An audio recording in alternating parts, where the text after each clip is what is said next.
ఈరోజు మన దొండకొండ గ్రామం నందు వైఎస్ఆర్ కాంగ్రెస్ పార్టీ జగన్మోహన్ రెడ్డి గారి ఆదేశాల మేరకు మన గిద్దలూరు నియోజకవర్గ సమన్వయకర్త శ్రీ కుందూరు నాగార్జున రెడ్డి గారి ఆదేశానుసారం ఈరోజు ప్రభుత్వ వైద్య కళాశాలని ఇప్పుడున్నటువంటి తెలుగుదేశం ప్రభుత్వం ప్రైవేటీకరణ చేస్తున్న దానికి నిరసనగా కోటి సంతకాల సేకరణ కార్యక్రమం మన దొనకొండ గ్రామంలో జరుగుతూ ఉంది. కాబట్టి ఈరోజు మనందరం చూస్తా ఉన్నాం, జగన్మోహన్ రెడ్డి గారి ప్రభుత్వం హయాంలో 17 మెడికల్ కాలేజీల్ని తీసుకువచ్చి వాటిల్లో 5 మెడికల్ కాలేజీల్ని పూర్తి చేసి మరి అక్కడ వైద్యము విద్య అన్ని కూడా జరుగుతున్నటువంటి పరిస్థితి మనం చూస్తా ఉన్నాం. మరి అలాంటి ప్రభుత్వము మంచి మంచి కార్యక్రమాలు చేస్తూ మరి ప్రజలకు మంచి వైద్యం అందాలన్నటువంటి ఉద్దేశంతోనే కార్పొరేట్ వైద్యశాలకు ధీటుగా మరి ఇక్కడ కూడా ప్రభుత్వ వైద్యశాల నడపాలన్న సదుద్దేశంతో మరి ఆయన ఆ రోజు 17 మెడికల్ కాలేజీలు తీసుకొచ్చి మరి ఒక్కొక్క మెడికల్ కాలేజీ 100 నుంచి 150 ఎకరాల వరకు కూడా మరి స్థలం సేకరించి వాటిల్లో 5 పూర్తి చేసినటువంటి చరిత్ర మన జగన్మోహన్ రెడ్డి గారికి ఉంది. మిగతా అన్ని కూడా 5 కాకుండా మిగతా 12 కూడా అంచెలంచెలుగా కొన్ని స్లాబ్లు అయినాయి, కొన్ని దర్దాపుగా 60%, 70%, 30% కూడా పూర్తయిన పరిస్థితి ఉంది. మరి ఇప్పుడు వచ్చిన ప్రభుత్వం ఏం చేయాలని మిగతా వాటిని కూడా పూర్తి కావడానికి మరి డబ్బులు కేటాయించాలి. అలాంటి ఈ ప్రభుత్వం వాళ్ళ గుత్తేదారులైనటువంటి వాళ్ళ పెట్టుబడిదారులకి ఇప్పుడున్నటువంటి మెడికల్ కాలేజీలన్నింటినీ ప్రైవేటీకరణ చేస్తే వాళ్ళు 60% కట్టిన వాటిని, 70% కట్టిన వాటిని, 40% కట్టిన వాటి అన్నింటినీ కూడా వాళ్ళకి అప్పచెప్పి ఒక్కొక్క మెడికల్ కాలేజీ 150 నుంచి 100 ఎకరాలు ఉన్నటువంటి మెడికల్ కాలేజీని వాళ్ళకి అప్పచెప్తే మరి వాళ్ళు ఏం చేస్తారు? ప్రైవేటు వైద్యశాల లాగానే డబ్బులు వసూలు చేస్తారు. పేదవారికి ఏమైనా ఉచితంగా వైద్యం అందుతుందా అంటే అది అందదు. మరి ఇలాంటి పరిస్థితి మరి ఉంది. ఈ ప్రభుత్వం పెద్ద పెద్ద ఉన్నటువంటి కార్పొరేట్ సంస్థలకు అప్పచెప్పకుండా ఉండాలన్న సదుద్దేశంతోనే మన ముఖ్యమంత్రి వర్యులు మన ప్రభుత్వ టైంలో తీసుకొచ్చినటువంటి మన మాజీ ముఖ్యమంత్రి అయిన శ్రీ జగన్మోహన్ రెడ్డి గారు మరి వాటిని ప్రైవేటీకరణకు నిరసనగా కోటి సంతకాల సేకరణ కార్యక్రమం మనం మొదలుపెట్టాం. ఈ కోటి సంతకాలంటే ప్రజలకు అందరికీ వివరించి చెప్పాలి. మనం ప్రభుత్వ వైద్య కళాశాలని మేము కూడా చూసాం. ఇంతకుముందు మార్కాపురంలో ప్రభుత్వ వైద్యశాల అంటే అది ఏముండే ఉంటుందేమో అనుకున్నాం. మరి మన జగన్మోహన్ రెడ్డి గారు వైద్య కళాశాలల సందర్శన అని చెప్పేసి ఎక్కడున్నా కూడా అన్ని వైద్య కళాశాలను సందర్శించమని చెప్పేసి ప్రజలతోటి మమేకమైపోయి సందర్శించమన్నప్పుడు మనం అందరం వెళ్తే అక్కడ కళాశాల దాదాపుగా 60% పూర్తయి ఉంది, 150 ఎకరాల్లో. మరి ఇట్లాంటి పరిస్థితి మనకు మార్కాపూర్లో దగ్గరలో ఇంత పెద్ద వైద్యశాల దాదాపుగా 100 నుంచి 150 మంది డాక్టర్లు, ఏ వింగుకు ఆ వింగుకు ఉండేటువంటి డాక్టర్లు ఉండేటువంటి పెద్ద హాస్పిటల్ మనకు కూతవేటు దూరంలో మహా అంటే ఒక 35-40 కిలోమీటర్ల దూరంలో మనకి ఇంత ఉచితంగా అందించేటువంటి వైద్యశాల ఉందంటే మరి మనకి ఎంతో అదృష్టం. మరి కానీ దాన్ని గద్దల్లాగా ఇప్పుడున్నటువంటి తెలుగుదేశం ప్రభుత్వం తన్నుకుపోయి ప్రైవేట్ పరం చేస్తే వైద్యం జరిగితే ఏమైంది? డబ్బులు వసూలు చేస్తారు. మనందరికి తెలియదు ఏం కాదు. వాడు ప్రైవేట్ పరం చేయడం, డబ్బులు వసూలు చేసుకోవడం. మనం లైఫ్ హాస్పిటల్ ఇవన్నీ చూస్తున్నాం కదా. మరి అవన్నీ ప్రైవేట్ వైద్య కళాశాల వైద్య హాస్పిటల్స్ అయితే వాటిల్లో డబ్బులంతా కూడా వసూలు చేస్తూ ఉంటారు. మరి అలాగే దీంట్లో కూడా వసూలు చేసేటువంటి పరిస్థితి ఉంది. కాబట్టి దీన్ని మనం వ్యతిరేకించాలి. ఇది ఎన్నిటి కూడా గ్రామాన ప్రతి ఇంటికి తీసుకెళ్లి మనం కోటి సంతకాల్ని పెట్టించాలి, వివరించాలి. ఇట్లా వివరించడం వల్ల ఈ ప్రభుత్వం చేస్తున్నటువంటి తప్పుడు విధానాన్ని మనం బయటపెట్టిన వాళ్ళం అవుతాం. అదేవిధంగా వీటన్నిటినీ సంతకాలు పెట్టించి మనం కోటి సంతకాలను తీసుకెళ్లి అయ్యా రాష్ట్ర గవర్నర్ గారు మీరు ప్రజల దృష్టిలో సమానులు, ఈ ప్రభుత్వం చాలా దుర్మార్గమైనటువంటి నిర్ణయం తీసుకుంది, ఈ నిర్ణయాన్ని మనం వ్యతిరేకిస్తున్నాం మేము ప్రజలందరూ కూడా. చూడండి, కావాలంటే ప్రజల దగ్గరికి వెళ్ళే మేము కోటి సంతకాలు పెట్టించాం. ఇవేం దొంగ సంతకాలు కాదు. ప్రజల దగ్గరికి మా కార్యకర్తలు అయితేనేమి, అక్కడ ఉన్నటువంటి ప్రజలైతేనేమి అందరూ కూడా మమేకమై కోటి సంతకాలు సేకరించి మీ దగ్గర తీసుకొస్తున్నాం. మీరైనా కళ్ళు తెరవండి, ఆయన కళ్ళు తెరిపించండి. ఇప్పుడున్న తెలుగుదేశం ప్రభుత్వం చంద్రబాబు నాయుడు గారికి కూడా కళ్ళు తెరిపించి ఈ ప్రైవేటు వైద్యశాలలు ప్రైవేట్ పరం చేయకుండా ప్రభుత్వమే ఈ వైద్య కళాశాలని హాస్పిటల్ని నడిపే విధంగా చర్యలు తీసుకోమని ఇచ్చే విధంగా మనకు చేస్తా ఉన్నారు. కాబట్టి మనకి ఇప్పుడు మరి వీటన్నిటిని కూడా మనం దృష్టిలో పెట్టుకొని ఇవి చేయాల్సిన అవసరం ఉంది. కాబట్టి ఈ యొక్క విషయాన్ని గురించి ఇంకా క్షుణ్ణంగా నాకంటే కూడా వివరంగా మనకు ముఖ్య అతిథిగా వచ్చినటువంటి మాజీ ఎంపీపీ శ్రీ నన్నెపైన రవికుమార్ యాదవ్ గారిని మాట్లాడవలసిందిగా మరి తెలియజేస్తా ఉన్నాం.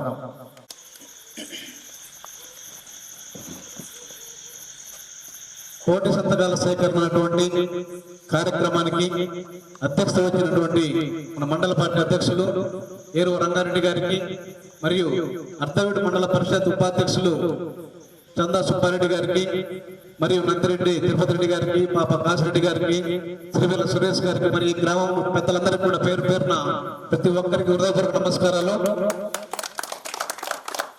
మరి రాష్ట్ర ముఖ్యమంత్రి వర్యులు, మాజీ ముఖ్యమంత్రి వర్యులు వైఎస్ జగన్మోహన్ రెడ్డి గారి ఆదేశాల మేరకు మరియు మన ఇన్ఛార్జి వర్యులు గుంటూరు నాగార్జున రెడ్డి గారి యొక్క ఆదేశాల మేరకు మన మండలంలో మరియు రాష్ట్ర జిల్లా అన్ని చోట్ల కూడా ఈ కోటి సంతకాల సేకరణ కార్యక్రమం జరుగుతూ ఉంది.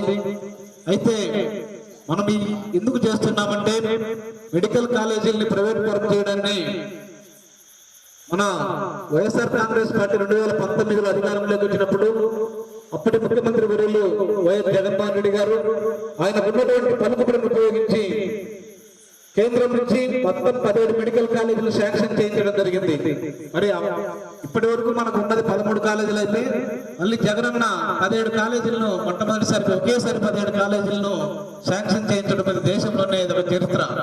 అయితే దానికి దాదాపుగా 5 కాలేజీలు పూర్తయిపోయినాయి, ఇంకా 2 కాలేజీలు అయిపోయే దశలో ఉన్నాయి. మిగిలినటువంటి 10 కాలేజీలు దాదాపు 60-70% వర్క్ అయింది. ఆ డబ్బు మొత్తం కూడా ప్రభుత్వానికి సంబంధించింది, అంటే ప్రజలకు సంబంధించినటువంటి డబ్బు. అయితే ఈ రోజు ఉన్నటువంటి కూటమి ప్రభుత్వం ఈ యొక్క మెడికల్ కాలేజీల్ని కార్పొరేట్ వాళ్ళకి అప్పచెప్పి డబ్బులను దండుకునేటువంటి కార్యక్రమాన్ని ఇప్పుడు చేస్తా ఉంది. ఎట్లా అంటే పిపిపి అని పబ్లిక్ ప్రైవేట్ అని చెప్పేసి పార్ట్నర్షిప్ అని చెప్పి ఈరోజు గతంలో 1989లోనే హైదరాబాద్ లో ఉన్నటువంటి జూబ్లీ హిల్స్ లో ఉన్నటువంటి అపోలో ఆసుపత్రికి అప్పుడు 30 ఎకరాల స్థలం ఇచ్చారు, ఉచితంగానే ఇచ్చారు ఆ రోజు. అయితే దాని యొక్క విలువ ఈ రోజు 4 నుంచి 5 వేల కోట్ల రూపాయలు ఉంటుంది. అయితే దానికి ముఖ్య ఉద్దేశం అప్పుడు ఇవ్వడం కూడా వాళ్లకు స్థలం ఇస్తే వాళ్ళ హాస్పిటల్ కట్టి మరి ప్రజలకు కూడా 100 మంది వస్తే 40 మందికి ఉచితంగా ఓపీలు వెళ్ళేటువంటి బాధ్యత ఉంటుంది. ఆ ఒప్పందం కూడా అలాగే చేసుకుంటారు. కానీ ఈ రోజు మనం అపోలో ఆసుపత్రి దగ్గరికి వెళ్ళి చూపించుకున్నటువంటి పరిస్థితి ఎవరికైనా ఉందా అని చెప్పేసి ఈ సందర్భంగా నేను అడుగుతా ఉన్నాను. అట్లాగే బంజారా హిల్స్ లో మన బసవతారకం క్యాన్సర్ ఆసుపత్రి కూడా అదే పరిస్థితి సేమ్. అది కూడా 7.5 ఎకరా, మరి ఈ రోజు 2,000 రూపాయల వాల్యూ. మరి ఇంత విలువైనటువంటి స్థలాలు వాళ్ళకి ఇస్తే 40% ఓపీలు వాళ్ళు చూస్తున్నారంటే ఎక్కడ కూడా చూస్తున్నటువంటి పరిస్థితి లేదు. మరి ఈ విధంగా ప్రైవేట్ వాళ్ళకి అప్పచెప్తే వాళ్ళు డబ్బులు ముక్కుపిండి మరి డబ్బులు వసూలు చేస్తారు తప్పే డబ్బులు కట్టని ఏ చిన్న ట్రీట్మెంట్ కూడా స్టార్ట్ చేయరు. పోయిన పాడు మనకు 50,000 లక్షల రూపాయలు మనము కడిపోయేదాన్ని వాళ్ళు ట్రీట్మెంట్ అది మనకు మొదలు పెట్టేటువంటి పరిస్థితి ఉండదు. అదే మనకు మార్కాపురం మెడికల్ కాలేజ్ మొత్తం 50 ఎకరాల్లో ఉంది. మరి నాకు తెలిసి మన జిల్లాలో రిమ్స్ కూడా అంత పెద్దగా లేదు. మరి అంత పెద్ద ఆసుపత్రి మనకు కట్టబోతా ఉన్నారు. అదే పేదలకు అందరికి కూడా రేపు బడుగు బలహీన వర్గాలు కావచ్చు, మన ఏరియాలో అందరూ కూడా చిన్నవాళ్ళు చాలా పేదవాళ్ళు మాత్రమే ఈ ఏరియాలో ఉన్నటువంటి పరిస్థితి. మరి చుట్టూ మార్కాపురం చుట్టుపక్కల ఉన్నటువంటి మార్కాపురం కావచ్చు, ఎర్రగుంటపాలెం కావచ్చు, కనిగిరి కావచ్చు, గిద్దలూరు కావచ్చు, ఖమ్మం ఈ చుట్టూ సరౌండింగ్ మొత్తం కూడా మంచి వైద్యం, నాణ్యమైనటువంటి వైద్యం అందేటువంటి అవకాశం ఉంది. మరి గవర్నమెంట్ నిర్ణయిస్తే మనకు 1 రూపాయి ఖర్చు లేకుండా మనం వైద్యాన్ని పొందేటువంటి అవకాశం ఉంటుంది. లేదంటే కార్పొరేట్లకు అప్పచెప్తే సేమ్ మన కర్నూలులో, హైదరాబాద్ లో, విజయవాడలో, గుంటూరులో ఏ విధంగా మనం బిల్లులు చెల్లించి వైద్యం చేయించుకుంటున్నామో అదే పరిస్థితి వచ్చేటువంటి ప్రమాదం ఉంది. కాబట్టి ఆ రోజు మన ఇన్ఛార్జ్ వర్యులు కొందూరు నాగార్జున రెడ్డి గారు ఆ రోజు జగనన్న దగ్గరికి వెళ్ళి మన పశ్చిమ ప్రకాశం వెనుకబడిన ప్రాంతం అని చెప్పేసి మన యొక్క ప్రాంతానికి దాన్ని ఆ రోజు శాంక్షన్ చేయించడం జరిగింది. మనం ఇవన్నీ కూడా ప్రజలందరం కూడా సంతకాలు పెట్టి ఈ కోటి సంతకాలు మనం పంపిస్తే వీటిని రాష్ట్రపతికి మరియు గవర్నర్ గారికి చూపించి ఇంతమంది వ్యతిరేకిస్తున్నారు, వీటిని ప్రైవేట్ పరం చేయొద్దు, గవర్నమెంట్ వీటిని చేయాలి, పూర్తి చేయాలి, ప్రైవేట్ పరం చేయొద్దు అని చెప్పేసి మన యొక్క మాజీ ముఖ్యమంత్రులు జగన్మోహన్ రెడ్డి గారు మరి 12వ తారీఖు 16వ తారీఖు గవర్నర్ గారితో అపాయింట్మెంట్ కూడా తీసుకోవడం జరిగింది. మరి ఈ 2 రోజుల్లో మనము ఇవన్నీ కంప్లీట్ చేస్తే మరి ఇవన్నీ కూడా మనకు దాని ప్రభుత్వం దృష్టిలో పెట్టుకొని గవర్నర్ గారు కూడా దాన్ని ఆమోదించకుండా ఆపేటువంటి అవకాశం ఉంటుందని చెప్పేసి తెలియజేసుకుంటూ ప్రతి ఒక్కరు కూడా ధైర్యంగా ఉండాలి. ఎందుకంటే వాస్తవం మనం మాట్లాడుకోవాలా. మరి కొనకుండా అంటేనే మన పార్టీ ఏదో లేనట్టుగా రకరకాలుగా మాట్లాడుతూ ఉంటారు. మరి అట్లాంటిది పోయిన సంవత్సరం 2019లో కావచ్చు, మన ఎంపీటీసీ సంబంధించి కావచ్చు, నిన్న 24 ఎలక్షన్లో కావచ్చు, మనం ఏ విధంగా మీరు ఇక్కడ ఉన్నటువంటి నాయకులు సమర్థవంతంగా పనిచేసి మనకు మెజార్టీ తెప్పించి మన పార్టీకి ఎంత బలాన్ని చేకూర్చారో మనం అందరం చూసాం. కాబట్టి ఎక్కడా మనము తక్కువ లేము, మన వాళ్ళందరూ కూడా చాలా స్ట్రాంగ్ గా ఉన్నారు. మరి ఎందుకంటే సమయం కోసం వెయిట్ చేస్తా ఉన్నారు అందరూ కూడా. రేపు 2-3 నెలల్లో స్థానిక సంస్థలు రాబోతా ఉన్నాయి. సర్పంచులు కావచ్చు, మళ్ళీ ఒక 5 నెలల్లో ఎంపీటీసీలు కావచ్చు, జెడ్పీటీసీలు కావచ్చు, ఇవన్నీ కూడా వచ్చేటువంటి అవకాశం ఉంది. రేపు ఈ ఎలక్షన్ లో మనకి ఖచ్చితంగా మనం అన్ని గెలిచినామంటే ఇక్కడ ఉన్నటువంటి నాయకులు కావచ్చు, అధికారులు కావచ్చు, కొంత కంట్రోల్లోకి వస్తారు. మళ్ళీ మనం చెప్పినటువంటి పరిస్థితి కొనసాగుతుంది. ఎందుకంటే రాబోయే రోజుల్లో మన ప్రభుత్వం ఖచ్చితంగా వస్తుంది. మరి ఇటువంటి ఈ హాస్పిటల్ ప్రైవేట్ పరం చేసినా కానీ వాటిని జగనన్న రద్దు చేస్తానని కూడా చెప్పడం జరిగింది. కాబట్టి ఇది ముందుకు వెళ్ళదు. వెళ్ళినా కానీ వాటి మళ్ళీ మన గవర్నమెంట్ వస్తుంది, అన్ని కూడా సరి చేస్తారు. ప్రతి ఒక్కటి కూడా గుర్తుపెట్టుకోండి. ప్రతిదీ ఒక కేసు కావచ్చు, ఎక్కడ ఏం జరుగుతుంది, ఏ ఊళ్ళో ఏ ఇబ్బంది పడతా ఉన్నారు, అన్ని కూడా అప్డేట్ ఎప్పటికప్పుడు పార్టీకి వెళ్ళిపోతా ఉన్నాయి. కాబట్టి అందరం ధైర్యంగా ఉందాం. మరి అందరూ కలిసికట్టుగా ప్రతి ఒక్కళ్ళం కూడా పనిచేసి రాబోయే ఎలక్షన్ లో మన వైఎస్ఆర్ కాంగ్రెస్ పార్టీకి ఒక సైనికుల్లాగా పనిచేసి మనం అందరం కూడా మన పార్టీని ముందుకు నడిపించుకుందామని చెప్పి తెలియజేసుకుంటూ సెలవు తీసుకుంటూ ఉన్నాను. జై జగన్. ఇప్పుడు మన వైస్ ఎంపీపీ శ్రీ సుబ్బారెడ్డి గారిని, చందా సుబ్బారెడ్డి గారిని మాట్లాడవలసిందిగా కోరుతాను. ఈనాటి వ్యతిరేకంగా వైఎస్ఆర్సీపీ కోటి సంతకాల కార్యక్రమానికి చేసినటువంటి మండలాధ్యక్షుడు రంగారెడ్డి అన్న గారికి, మాజీ ఎంపీపీ రవికుమార్ గారికి, మిగతా తోటి సహచరులకు అందరికీ, ఇక్కడికి వచ్చిన పెద్దలకు నా నమస్కారాలు. ముఖ్యంగా గత గవర్నమెంట్లో వైఎస్ఆర్ జగన్మోహన్ రెడ్డి గారు అనుక్షణము పేదవాడి గురించి ఆలోచన చేసి నిజంగా పేద కుటుంబాలు భవిష్యత్తులో బాగుండాలంటే ప్రధానంగా కావాల్సింది విద్య, వైద్యం. ఆయన ప్రధానంగా విద్యా వైద్యం మీద కాన్సన్ట్రేషన్ చేసి మనం ఎక్కడో పోయి చూడాల్సిన అవసరం లేదు. మన గ్రామాలలో ఉన్న స్కూళ్ళల్లో నాడు నేడు కింద గతంలో మనకు తెలిసి బట్టలు చినిగిపోకుండా గోనె బట్టలు వేసుకొని కింద కూర్చునే వాళ్ళము. కానీ ఈ రోజు స్కూళ్ళు ఎట్లున్నాయంటే మన బట్టల మంటి బెంచ్లకు అంటుకుంటుందేమో అన్నంత విధంగా ఉండి చాక్ పీస్ తొడవడానికి పాత బట్టలతో టెస్టర్లు కొట్టుకునే వాళ్ళము. ఈ రోజు డిజిటల్ బోర్డులు ఆ విధంగా తయారు చేసి స్కూళ్ళను ఆ విధంగా అభివృద్ధి చేసి, తర్వాత అర్ధవీడు మనకు దగ్గరలో ఉన్నాయి, మనం ఎక్కడికో దూరం చూడాల్సిన లేదు. అర్ధవీడులో ఉన్న గవర్నమెంట్ హాస్పిటల్ గతంలో ఏ విధంగా ఉండేది, ఈ రోజు కొన్ని కోట్ల రూపాయలతో ఖర్చు పెట్టి మినిమం రోజు 100-200 ఓపీలు జరిగే స్థాయికి తీసుకొచ్చినారంటే అది కేవలము ఒక జగన్మోహన్ రెడ్డి హయాంలోనే జరిగింది.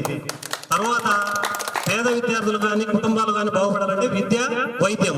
అటువంటి వైద్య కళాశాలలు మనకేదో ఇక్కడ మార్కాపురం జిల్లాలు కావాలి, కిరీటాలు పెట్టాలని కాదు.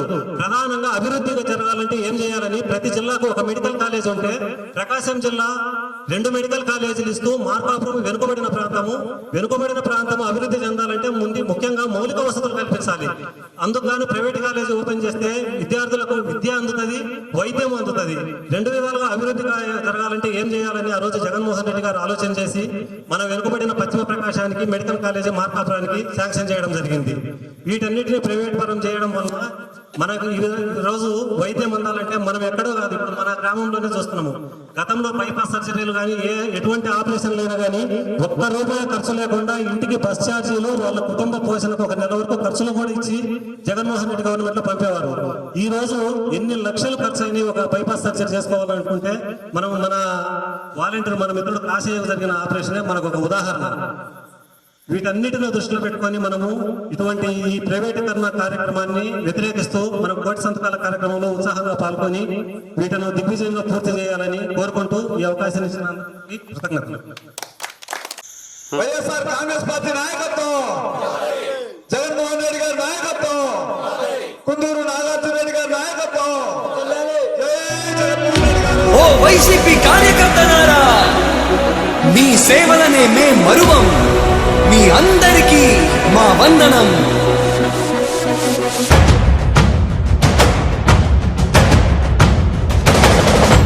రాణి భగ భగ చావే ఎదురుగా అయినా అదరని ధైర్యంలా, లక్ష్యం మరువక పంతం విడువక యుద్ధం గెలిచెను సైన్యంలా. కార్యకర్తల త్యాగాలే మన గెలుపుకి ఇక మార్గాలే. ఏమిచ్చిన నీ రుణముని తీర్చేది లేదే. జై జై జై జై జై జగనంటూ సై సై సై సై తీసాగేలేనంటూ. జై జై జై జై జై జగనంటూ సై సై సై సై సాగరే తోడుంటూ. నీవే సారథి, నీవే వారధి, నీవే పిడికిలి పార్టీకే. నీవే చమురివి, నీవే వెలుగువి, నీవే అండవి జెండాకే. ఏం తగిలిన గాయాలే నీ సహనము చూపావే. ఏం అదరక ఏం బెదరక ముందుకు చూపావే. జై జై జై జై జై జగనంటూ సై సై సై సై తీసాగేలేనంటూ. జై జై జై జై జై జగనంటూ సై సై సై సై సాగరే తోడుంటూ.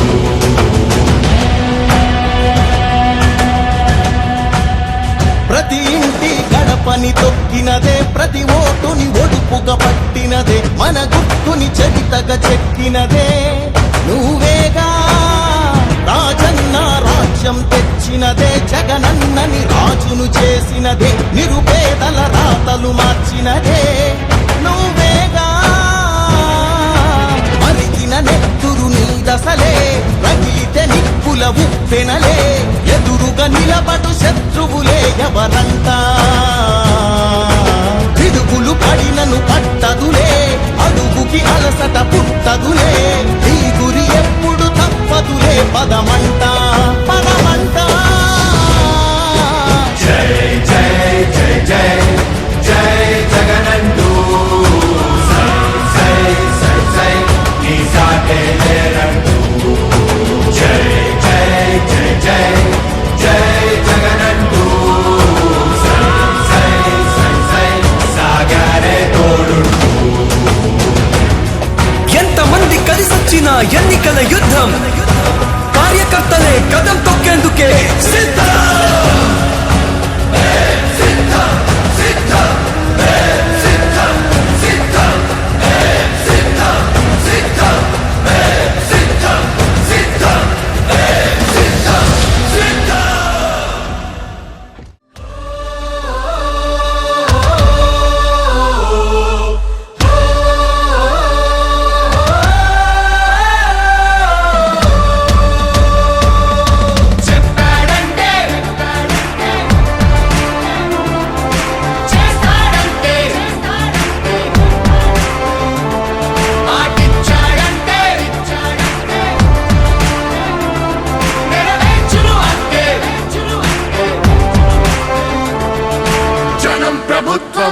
ప్రభుత్వం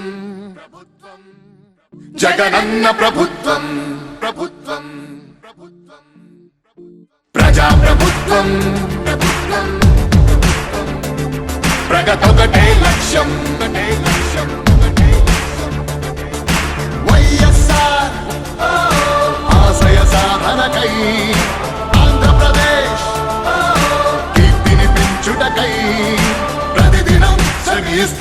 చేస్తున్నది మన ప్రభుత్వం ప్రభుత్వం జనం కోరి గెలిపించుకున్న మన జగన్ నాయకత్వం జనం ప్రభుత్వం ప్రభుత్వం ప్రభుత్వం జగనన్న ప్రభుత్వం ప్రభుత్వం ప్రభుత్వం ప్రజా ప్రభుత్వం ప్రభుత్వం ప్రభుత్వం ప్రగతొకటే లక్ష్యం ఒకటే లక్ష్యం ఒకటే లక్ష్యం నీకే సాధ్యమయ రాజన్న పాలన విజయమతనయ అగ్రిగోల్ బాధితులకు బాసటగా నిలిచామయా నీకే సాధ్యమయ రాజన్న పాలన విజయమతనయ ఆర్టీసీ కార్మికులకు దైవంగా మారావయ్యా చెప్పారంటే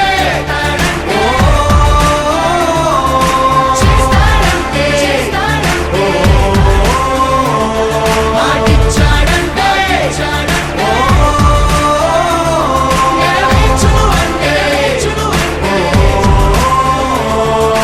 గ్రామ సచివాలయముల ద్వారా యువత భవిత మారింది రైతు భరోసా పథకంతో ప్రతి రైతు మనసు మురిసింది అవ్వదాతలకు పెంచిన పెన్షన్ ఆసరాగా నిలిచింది కిడ్నీ వ్యాధి బాధితులకు 10,000 ఊరటిచ్చింది ఆటో కార్మిక సోదరులకు ప్రతి ఏటా 10,000 హోంగార్డుల వేతనాలు పెరిగాయి 21,000 ఆశా వర్కర్ల ఆశలకు ఓ ధైర్యమిచ్చే ప్రభుత్వం పారిశుద్ధ్య కార్మికుల గుండెల్లో నిలిచిపోయే మన జగన్ ప్రభుత్వం జనం ప్రభుత్వం ప్రభుత్వం ప్రభుత్వం జగనన్న ప్రభుత్వం ప్రభుత్వం ప్రభుత్వం ప్రజా ప్రభుత్వం ప్రభుత్వం ప్రభుత్వం ప్రగతొకటే లక్ష్యం ఒకటే లక్ష్యం ఒకటే లక్ష్యం 75%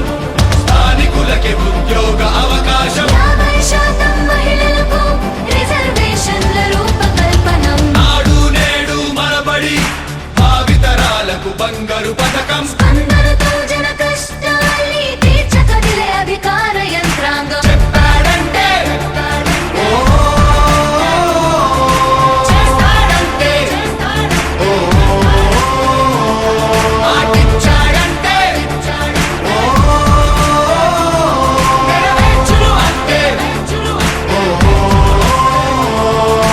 మధ్యముపై మొదలైన యుద్ధం విజయదారులను చూపే 1000 దాటితే ఆరోగ్యశ్రీ ఎందరికో దైవమయ్యే పేదలకిచ్చే పక్కా ఇల్లు సొంతింటి కలను తీర్చే అమ్మఒడి పథకం ద్వారా ప్రతి అమ్మ కష్టాలు తీరే చేనేతలకు ప్రతి ఏటా 24,000 సహాయం ప్రతి మహిళకు అందనుంది వైఎస్ఆర్ ఆసరా పథకం కానుకతో ప్రతి పేదింటికి పెద్దయ్యను మన ప్రభుత్వం యుద్ధ ప్రతిపాదనలతో జన కళ్ళను తీసుకొస్తోంది జగన్ ప్రభుత్వం